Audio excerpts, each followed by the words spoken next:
There's a big fight going on in the state of Idaho, and it is between this whole notion that we need open primaries, that somehow voters are being disenfranchised from being able to have a voice in every single political party's decision making. In Idaho right now, we have closed primaries, which means if you want to vote for uh, a, a if you want to vote for a candidate in a specific party, you have to affiliate with that party by a certain date, and then you'd be allowed to vote in that particular party. There's a couple of nuances in the laws here in Idaho, but generally speaking, if you want to vote in a closed primary, you have to affiliate that. There are some states that have open primaries, meaning you can just show up and pick whoever you want to vote in, whichever party you want to do. So, and we'll get into it in a second, because there was a huge thing that happened in New Hampshire this week that kind of showed us exactly what what the ramifications of an open primary are versus a closed primary. I'm going to bring in our friend here, Marc Lucca. Marc is a longtime political activist in the Republican Party. And as far as also being a GOP delegate, I think twice a GOP delegate going to the conventions. I'll ask him to clarify his bona fides here in a minute. But Marc, welcome to the program. Can you give us a little bit of your background in terms of your activism, because I think you're going to offer us a great perspective on what we should be focused on here in Idaho. Thanks, Matt. Great to be with you. Really love everything that the Citizens Alliance is doing in this Idaho Signal. Is just a great next step. So thanks for putting it on. Well, thank you, sir. As far as me, political involvement, I started getting involved in Oregon in 2002 or so with the Young Republicans, and worked on a number of campaigns. Ended up working in the legislature for 7 members of the Oregon legislature.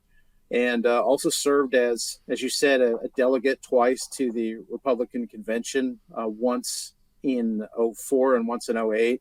The first time as a pledged Bush delegate, and the second time as a Ron Paul delegate.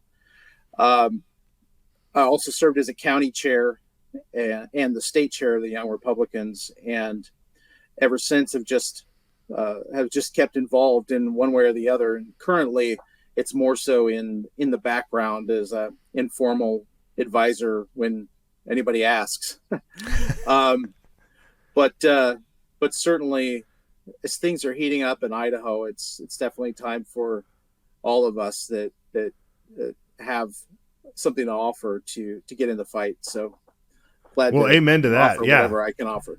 Yeah, well, amen. Exactly, because I mean, as a taking an advisory role when we're looking at the landscape of what's been going on in our country, I wanted to point out, in New Hampshire, in the New Hampshire primary, they dove into the numbers of the people who showed up to vote for Donald Trump or for Nikki Haley, and I don't have the exact number in front of me, but somewhere in the vicinity of about 74% of and they have an open, they don't have, it's not closed, so anybody can show up and vote for these people.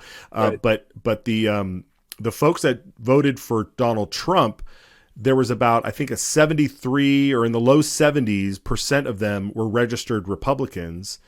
And then on the flip side, the folks that voted for Nikki Haley, that gave her such a strong second place finish, she had, her voters were independents and Democrats, and she had maybe in the 20s, the mid 20s right, or so of that were registered Republicans. And so when you really dive into those numbers, you can see that the overwhelming majority of folks, that are supporting, Nikki Haley, at least in New Hampshire, weren't Republicans. And that's kind of the thing that I'm looking at here in Idaho, is the open and closed primary. What is your perspective on whether or not open primaries are actually the way to go? So specifically to New Hampshire, 34% of the people who voted in that primary identified as liberal. And of those, 75% of them voted for Nikki Haley. So it just shows you that it's a deliberate attempt to water down the primary process.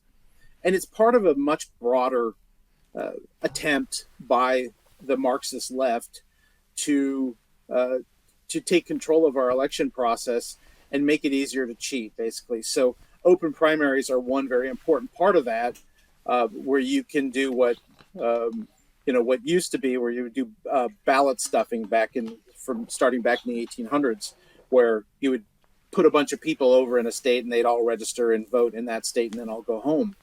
It's very similar to that, but open primaries are just one part of it. You also have the extended voting times through early voting and vote by mail that allow a huge opportunity to cheat.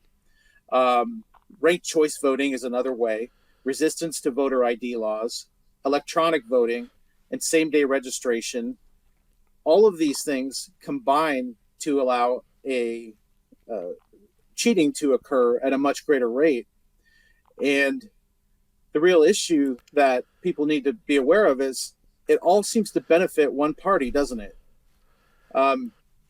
GOP voters and other people, even liberal voters that are very committed voters, are registered way ahead of time. They don't need to register the same day because they're already engaged on the issue and they have a principled position on it, and they want to fight for that through either just the ballot box or through activism.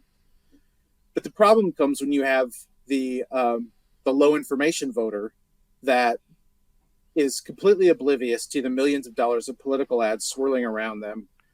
And then someone picks them up and says, hey, let's go vote. Oh, I'm not registered. That's fine. We'll do it when we get there.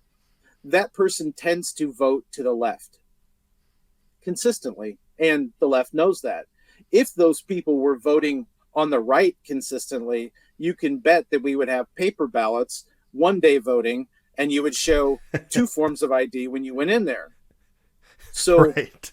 so the fact that it benefits only the left primarily is the reason why we have all of these things. And open primaries are a key component of that.